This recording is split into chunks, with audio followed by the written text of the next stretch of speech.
여러분들 이분을 만나면 환호하시던데 김민수 최고위원 나오셨습니다. 안녕하십니까? 네, 안녕하세요. 반갑습니다. 안녕하세요. 예, 요즘 네. 어떻게 지내십니까? 뭐 똑같습니다. 뭐 당내에서 맨날 소음이고 또 밖에도 소음이고. 네. 네. 저희들이 좀 그래도 지방선거 이기기 위해서 할 수 있는 것들 계속 찾아가는 과정입니다. 예. 어제 그 대자유총 집회 말미에 이렇게 지나가시다가 우리 애국 국민들 만나셔가지고 악수하고 하시던데. 사실은 좀 이렇게 주변에 계속 있었습니다. 아 그래요? 예. 주변에 계속 있었는데 가고 싶기는 한데 또 이게 언론에서 레거시 그렇지. 언론에서 이거를 활용해서 악의적으로 예. 또 충분히 그럴 수 네, 있죠. 충분히 그럴 가능성이 있을 것 같아서 모습을 나타내진 않고 있다가 마지막에 네. 예. 왜냐하면 이게 어제 대자유총 집회를 언론들이 안 다뤄줬잖아요. 예. 안 다뤄줬죠. 거의 뭐 한 군데에서 약간 헤드라인 이상하게 해서 나간 거 빼고는. 근데 제가 아마 갔으면은 레거시에서 안 좋게 쫙 또 안 좋게. 네. 그러니까 저도 어제 그 집회 사회를 보면서 그 참석하신 분들께 그 말씀을 드렸습니다. 오늘 이 집회가 모든 올드 미디어들이 다 보고 있다. 저기 저 건물 위에서 찍고 있을걸요. 제가 그냥 일반 던진 말인데 그 밑에 계신 분이 저 이영풍 대표님 저기 있어요. 보니까 저 완전히 그 빌딩 위에 네.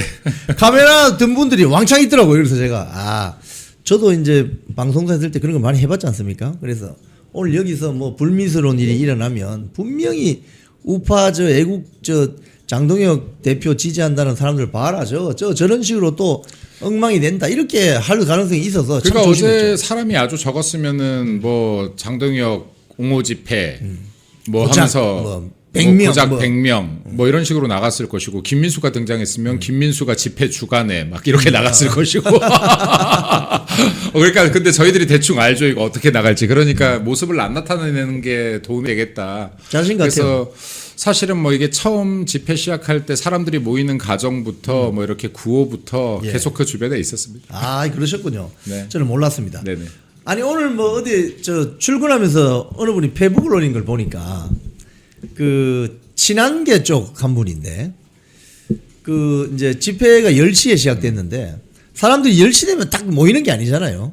처음에 10시 되기 전에 모여 있는 장면을 아주 사람 조금 있는 장면을 사진을 탁 찍어 가지고 뭐 한동훈 씨는 뭐 엄청나게 오는데 여기는 장동혁 지지표는 뭐 달랑 뭐 100명 뭐 이렇게 또 좌파적 접근이죠. 그러니까 좌파들 레거시나 지금 레거시 올드 미디어들이 주로 쓰는 방식인데 예. 이거는 지금 비단 최근이 아니에요. 여기 우리 지지자분들 중에서 뭐 작년 올해 이렇게 처음 집회하시는 분들이 있을 텐데 뭐 2019년 같은 경우에도 저희들이 이 장애 집회를 하면 예. 이게 처음에 시작 시간 전에 와서 찍힌 사진이 딱 나가요. 실제로는 저 광화문 광장 끝까지 사람이 보이지도 않는데 근데 그 시작할 때 사람들이 듬성듬성 모일 때 사진 찍어가서 오늘 당시에는 자유한국당 집회 있었다라고 나가는 거죠. 그러니까 이게 올드 미디어나 좌성향된 올드 미디어들이나 좌파들이 쓰는 방식이다. 그래서 이런 것들을 하려고 하면 저는 집회 시간보다 좀 빨리 와야 된다. 오케이.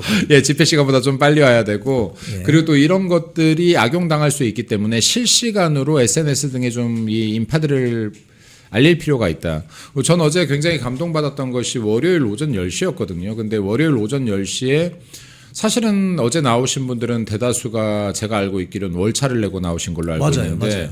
예. 내가 지금 내 밥값을 해야 되는 밥그릇을 해야 되는 일터를 버리고 나온 거잖아요. 단 하루라도. 맞아요. 근데 그 정도로 지금 대한민국을 지키는 것에 간절한 분들이 나왔다라는 거에 감동을 받았고 그리고 지금 제가 어제 뭐 이영풍 앵커께도 말씀드렸는데 우리 진짜로 국민들이 편하게 모일 수 있는 토요일 같은 때 이거를 한번 하자. 그래서 우리가 얼마나 많이 모일 수 있는지 한번 보여주자. 라는 말씀도 한번 드렸는데 이게 진짜 토요일 날 사람들이 모이실 수 있는 그 시간대에 한다라고 하면 저는 좌파들도 놀랄 뿐만 아니라 우리 당내 의원들도 놀랄 것이다. 근데 중요한 게 레거시가 받아줄까 모르겠는데 다음에 토요일 날 날짜를 잡으셔서 집회가 된다면 어떻게 하든 간에 레거시 카메라 한두 대를 나가게끔 한번 제가 설득해 보겠습니다. 아니 네. 그 토요일 날 집회가 되면은 뭐 오실 수는 있나요?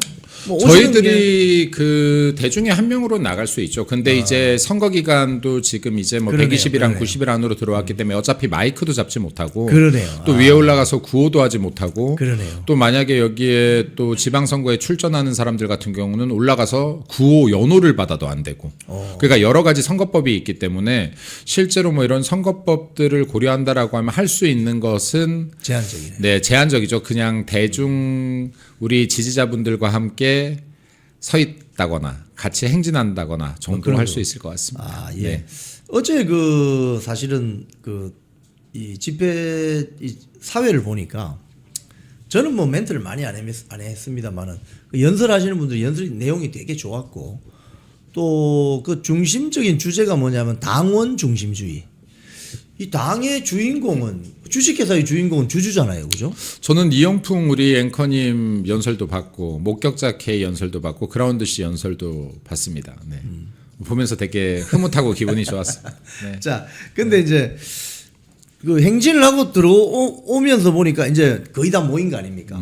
제가 봤을 때 한 3,200명 정도로 저는 경찰도 그렇게 보는 것 같아요. 한 3,000에서 3,200명 정도. 이게 언론에서 한 군데 정도는 나갔어야 돼요. 경찰 추산 몇 명, 뭐 그리고 집회 주간 주장 몇 명. 이렇게 나갔어야 되는데 이제 이런 것들이 안 나서 좀 안타까운 마음이 있고 그리고 제가 뭐 간혹가다 하는 얘기인데 제가 군대 장교 출신이라고 인사장교가 인사뿐만이 아니라 그 대대 회계 예. 그리고 의전 행사를 다 주관하거든요. 아, 그렇군요. 그래서 이게 사람들이 모이면 대충 인원수 파악을 해요, 제가. 예, 예.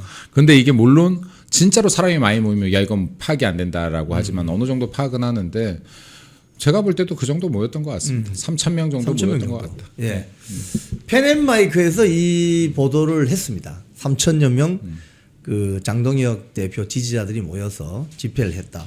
자, 그런데 어제 집회 그 하나만 더 말씀드리면은 그동안 우리나라 대중우파 정당에서 이렇게 당대표를 지지한다면서 그냥 뭐 월차 내고 반차 내고 뭐 자기가 그냥 KTX 타고 올라오고 뭐 우리가 뭐 월차 내고 반차 내고 어느 특정인을 제가 거론하진 않겠지만 버스 대절에서 막 마구 실어 나르는 이런 거 전혀 없었거든요.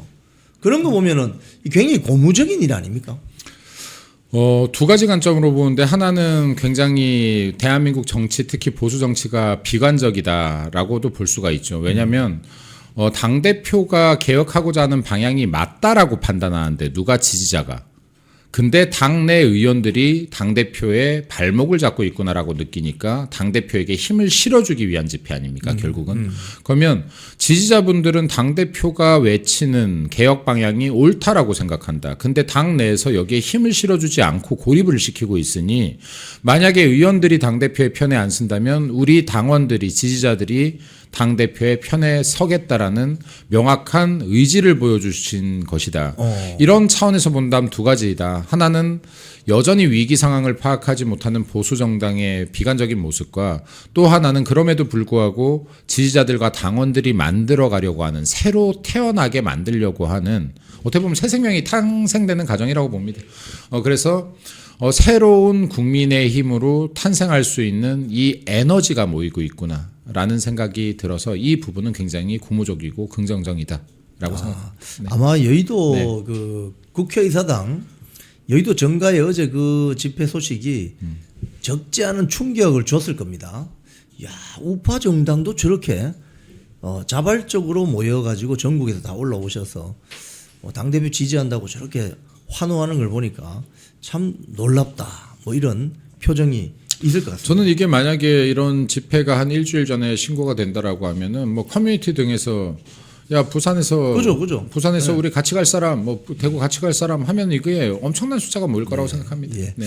자, 그 점 한번 네. 뭐 안 그래도 우리 저 방송 보시는 시청자님들께서 토요일 날 좀 한 번 더 해줘요 뭐 합시다 뭐 이런 이야기가 있어요 지금. 그러니까 이게 사실 저도 어제 막 보면서 나도 올라가서 우리 당원분들 지지자분들 얼굴 보고 연설하고 싶다 이 생각을 많이 했는데 저희는 못하니까 예.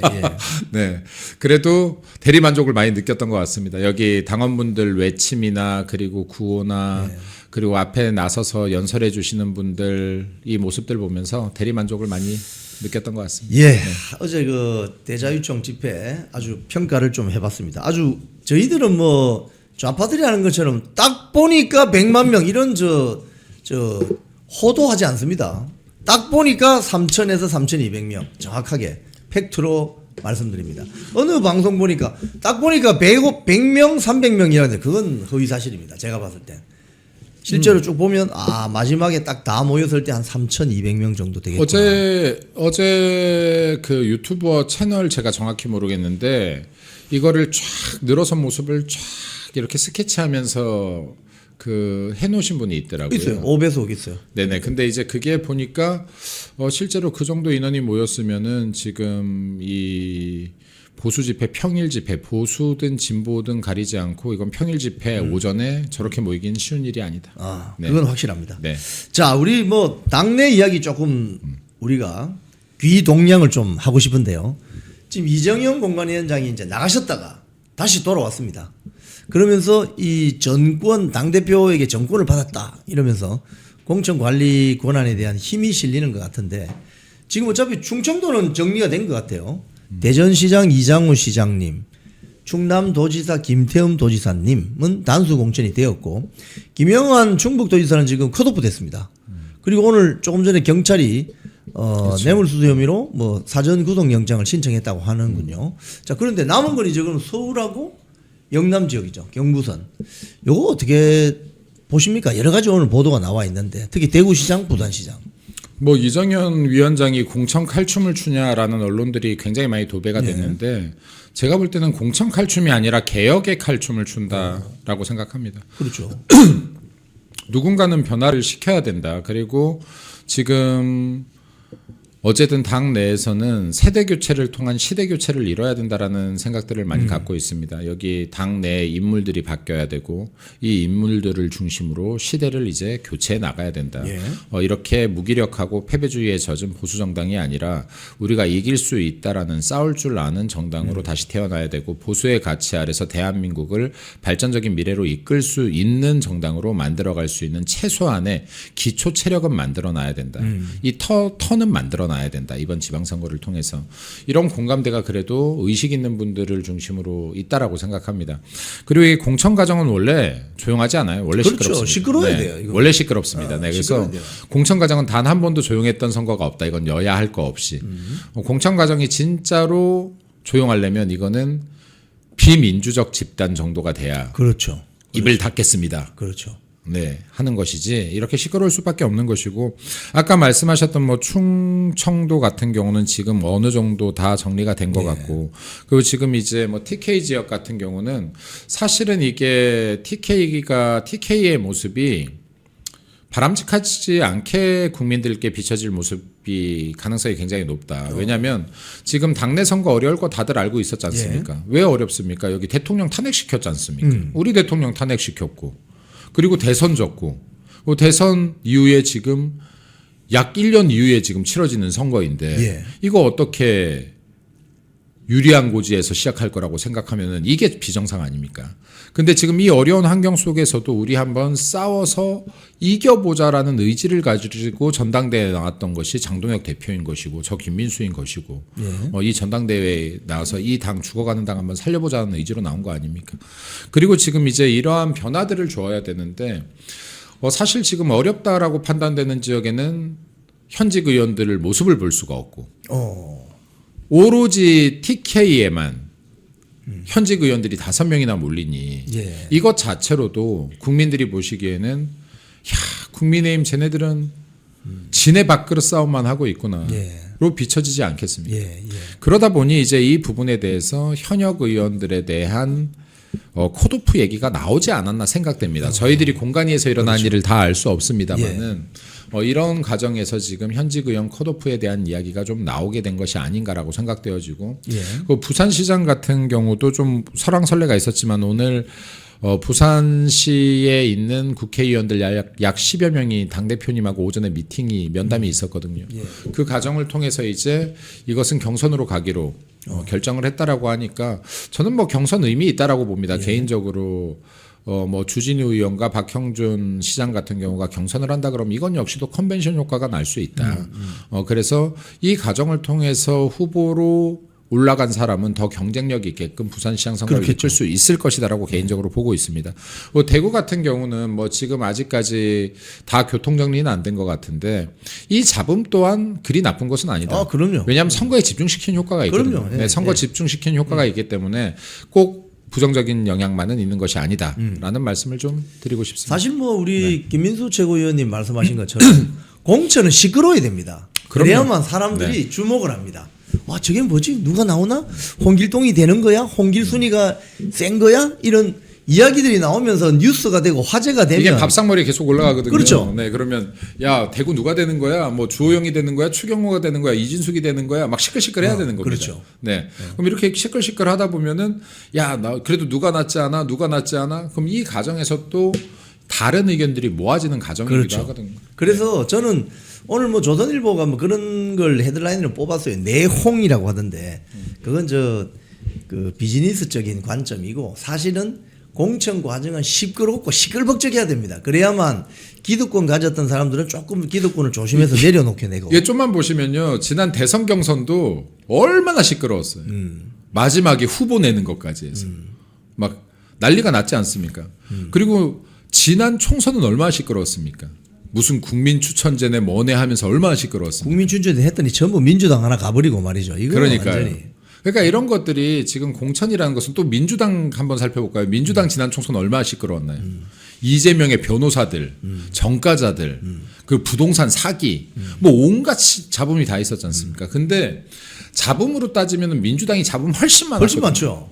그래서 이깁니다 선거. 예. 네, 이겼습니다. 네, 그래서 이게 공천 잡음 자체가 뭐 선거의 승패를 좌우하는 것은 아니다. 그리고 이 과정을 얼만큼 단단하게 뭉쳐가느냐가 중요하다. 결국은 이 당 대표가 모신 공천관리위원장이 정권을 쥐고 흔들어야 되는 겁니다. 그래야만 관심을 끌죠. 그리고 중요한 것은 이게 있어요. 그러니까 공천 과정을 거치면서 사실은 이 경쟁 후보들의 지지자끼리의 감정에 고리상하는 경우가 있거든요. 예. 그래서 이 감정의 고리상에서 내가 밀던 지지자가 안 되면 예를 들어서 지금 박형준 그리고 뭐 주진우 그럼 난 박형준을 밀었는데 주진우가 됐네. 아이 투표 안 해야지. 주진우를 밀었는데 박형준이 됐네. 아이 투표 안 해야지. 이런 현상만 안 나면 이긴다. 그래서 이게 유권자분들께서 그 공천 과정에서 경선이 끝나는 과정까지는 치열하게 싸우시되 어떤 누가 후보가 되더라도 우리 진영이 이겨야 된다는 생각으로 투표를 함께 해주시면 이길 수 있다라는 말씀드리고 싶습니다. 근데 그 과정에 한동훈 씨가 이제 자연인 아닙니까? 그 부산 사직구장의 그 최동원 전 선수, 최동원 선수, 저도 참 어릴 때 그분 보면서 자랐는데 그분의 등번호가 11번이에요. 11번. 그래서 제가 이제 그 사회 진출해 가지고 KBS에 있을 때 뭐 이런 야구, 사회인 야구 하잖아요. 저도 야구를 굉장히 좋아하고 야구 잘합니다. 근데 등번호를 11번을 달고 싶었는데 누가 벌써 11번을 하고 있네? 그래서 제가 33번으로 바꿨거든요. 근데 그 롯데 자이언츠의 11번 등번호란 거는 최동원이라는 이 불세출의 투수인데 그걸 입고 사직 야구장에 나서라면 뭐 하자는 거예요 도대체? 어떻게 보세요 그거? 이렇게 눈에 보이는 거에만 집중하는 정치가 과연 얼마나 깊이가 있을지 잘 모르겠습니다. 그리고 제가 볼 때는 명백하게 보수 국민의힘을 향해서는 계속 단결하라고 하면서 사실 분열의 시초를 다 만들고 있지 않나 생각됩니다. 네, 분열의 시초를 다 만들고 있지 않는가라는 생각이 들어지고 그리고 여기에서 뭐 한동훈이라는 사람이 어떤 행위를 하든 이건 중요하지 않다고 생각합니다. 왜? 어차피 지금 제명이 된 사람이고 그리고 당내에서도 제명됐으면 신경 쓸 이유도 없다. 제가 먼저 한동훈 얘기를 꺼내는 걸 단 한 번도 보지 못하셨을 겁니다. 누가 물어봐야지 얘기하거든요. 이 말은 관심이 없다. 네, 관심이 없다. 그리고 당내에서 대다수는 관심이 없다. 근데 중요한 거는 이 한동훈의 움직임마다 쫓아가는 의원들이 있다면 이것은 문제다. 네, 이것은 문제이다. 그래서 이런 부분에 대해서는 제가 지난번에도 한번 이영풍 TV에서 말씀드렸던 것 같은데 국민의힘 당원 여러분들께서 당을 해하는 행위를 하고 있다라고 판단되는 사람들을 분명히 기억해 주셔라. 또 그분들이 나중에 또 잠깐 싸우는 척하면은 또 속는 경우들이 있어요. 맞아요. 그러면 안 돼요. 그러면 안 돼요. 영원히 기억해야 돼요. 맞아요. 네. 영원히 기억해야 된다. 그래야 당이 바뀔 수 있다. 왜냐하면 이것은 우리들이 할 수 있는 게 아닙니다. 근데 이건 우리들이 할 수 있는 게 아니고 당원들이 할 수 있는 겁니다. 그분들을 영원히 기억하고 그리고 그분들이 국민의 힘이라는 곳에 설 자리가 없게 만드는 것 이건 당원들의 몫이다라고 생각해요. 좋습니다. 예. 우리 그 김민수 최고위원께서 그 최고위원회 발언에서 곰팡이 백신을 이야기해가지고 이게 지금 화제가 되고 있고 어제 같은 경우는 그 국민의힘 법사위원들이 정은경 현 복지부 장관을 고발하기로 예정을 한다는 기자회견도 했는데 이 곰팡이 백신 피해자들이 지금 엄청나게 많다고 하는데 그 실태 파악을 좀 하셨어요?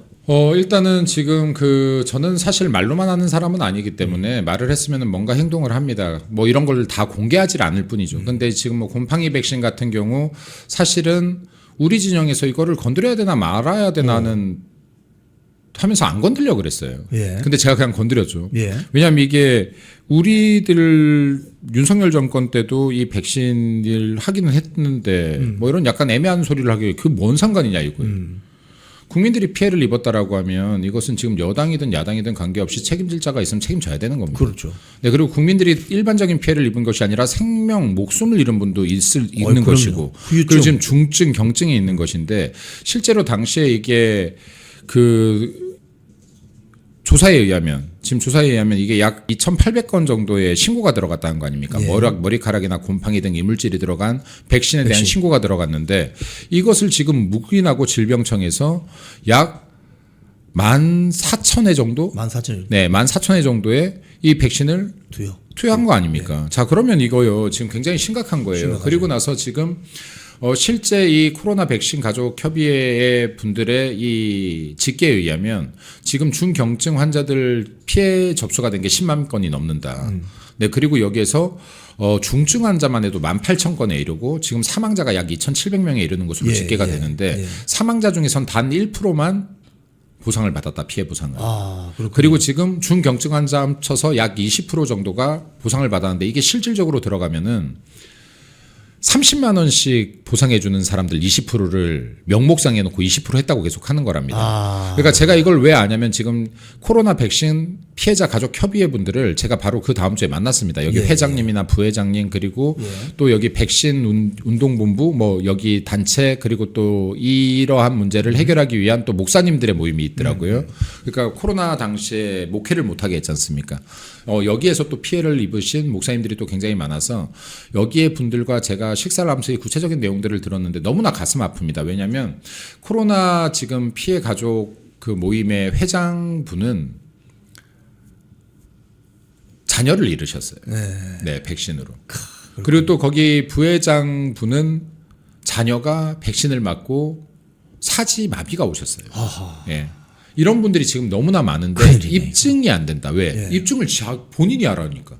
우리가 어떻게 입증을 합니까? 사실은 저도 여기 건선이 생겼거든요. 그럼 코로나 1차 받고 제가 건선이 생겼는데 이걸 제가 어떻게 입증합니까? 이거 백신 때문이라고. 이거 무슨 의학적 지식이 있어서 이걸 입증하겠습니까? 이걸 국민들한테 입증하라는 겁니다. 그래서 지금 중요한 것은 코로나 백신 피해 가족 협의회에서 가장 중요하게 생각하는 것은 코로나 백신에 대한 피해에 대한 인정 범위를 넓혀줘라. 인정 범위를. 그래야지 지금 이 백신 피해자들이 이 보상을 받을 수 있을 거 아니냐 하는 겁니다. 근데 제가 볼 때는 이 분들과 대화하면서 어떤 걸 느꼈냐면 이분들의 감정은 지금 보상을 받고 싶다에 앞서는 감정이 분노이고 슬픔이라는 겁니다. 그렇죠. 예를 들어서 가족을 잃은 분노 그리고 내 건강을 망친 분노 내 가족의 건강을 망친 분노인데 중요한 건 어떤 누구도 사과하지 않는다는 거예요. 국가에서 사과하지 않는다는 겁니다. 인정하지 않는다는 거예요. 그러니까 지금 화가 나는 거예요. 내 가족이 죽었는데 내 가족이 아픈데 국가가 지금 인정하지 않고 책임 회피, 면피를 하려고 한다는 겁니다. 그럼 여기에서 가장 큰 분노를 느끼고 있다라고 봅니다. 왜냐면요, 이거 우리가 한번 생각해 보자고요. 세월호 사건이나요. 뭐 이런 거 정치인들 얘기하고 싶어 하지 않지만 세월호 사건이나 이태원 사건이나 지금 무안공항 참사 같은 경우 이 세 사건 같은 경우는 세 사건 중에 앞에 두 사건 같은 경우는 진짜로 이거를 국가적 재난이라고 하고 온 국민이 슬픔을 같이 했던 사건 아닙니까? 맞습니다. 국가에서 이거 민주당에서 특히 이 부분에 대해서 어떻게든 간에 적극적인 보상에 앞장섰던 거 아닙니까? 근데 지금 이거 국가적 재난이라고 보면요. 국가적 재난에 가장 가까운 것은 백신입니다. 예를 들어서요. 지금 그렇죠. 모두가 가슴 아픈 사건이지만 이게 국가의 완전한 책임이야 라고 다른 것들을 100% 할 수 없는 것이라고 하면 이거는 국가의 100% 책임입니다. 국가가 맞으라고 했잖아요. 그렇죠. 책임진다고 했잖아요. 강제 접종했죠. 강제 접종한 거예요. 자, 그럼 이거야말로 국가적 재난인데 지금 본인들 정권 당시에 일어난 사고라고 해서 이것을 묻어버리겠다라고 하면 이것은 안 되는 것이다. 그리고 지금 코로나 백신에 이런 이물질이 들어가는 것을 알고 있음에도 지금 이걸 접종을 강행케 했다라고 하면 이건 지금 국민을 죽을 수도 있는, 국민이 사망에 이를 수도 있는 것인데 이거는 살인 백신과 다름없다. 그렇죠. 사지는 뭐라 그러죠. 네. 그리고 여기에 그냥 하지 않았을 것이다. 그럼 이거는 제가 백신 기업과 그리고 이 관계자들이 정부 관계자들이 충분한 유착 관계가 있을 수 있다라고 생각하는 것이 합리적인 의심이다. 이거 특검 가야 된다는 겁니다. 자, 그리고 하나만 더 말씀드리면 이것 역시도 지금 코로나 백신 피해자 가족 협의회로부터 들었던 말인데 예. 지금 이 백신 기업들과 각 국이 다 계약서를 맺었답니다. 예. 그래서 이 계약서를 공개해봐라. 어떤 조건으로 계약이 되어 있는지. 이걸 반드시 공개시켜달라고 합니다. 그러니까 지금 이것도 굉장히 중요한 부분이 될 것 같습니다. 사건의 실마리에.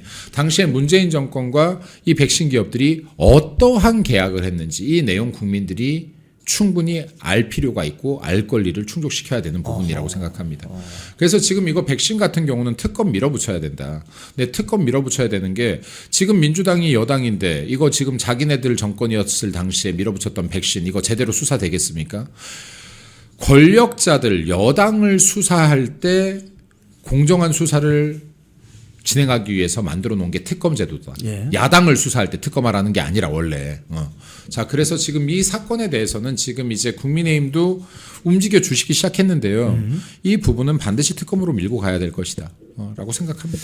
네. 정은경 복지부 장관은 이거 책임지고 뭐 사퇴하든지 뭔가 전 사퇴의 문제가 아니라 이거는 특검을 통해서 사법적 절차까지도 가능한지 판단을 해야 되는 부분이다. 이건 반드시 수사해야 된다. 네. 그리고 지금 반드시 수사를 해야 되는 건이지 그냥 사퇴로만 그칠 일도 아니다라고 판단됩니다. 알겠습니다. 네. 자, 우리 오늘 김민수 최고위원 모시고 대담 나눠봤습니다. 우리 오늘 방송 정리하기 전에 우리 마지막 한 말씀 시청자님들께 부탁드리겠습니다.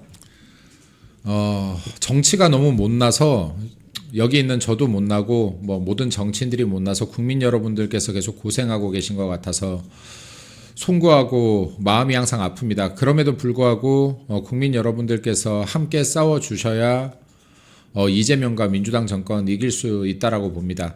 한 명 한 명이 지금 내 나라 대한민국 지킨다는 마음으로 마지막까지 싸운다라고 하면 이길 길 만들 수 있을 거라고 생각합니다. 그리고 이번 6.3 지방선거에 대해서 4년마다 돌아오는 그런 선거가 아니다라는 인식을 정치인들과 우리 모두가 다 같이 가졌으면 좋겠습니다. 이거 4년 만에 돌아오는 지방선거가 아니라 대한민국 체제를 지키는 마지막 선거가 될 수 있습니다. 이러한 심정으로 대한민국을 지킨다는 심정으로 다 같이 우리 보수가 직결할 수 있는 시너지가 되어주시기를 간곡히 부탁드리겠습니다. 네, 고맙습니다. 네, 감사합니다. 네. 감사합니다. 콩TV를 사랑하시는 시청자 여러분, 대한민국은 지금 체제 전쟁 중입니다.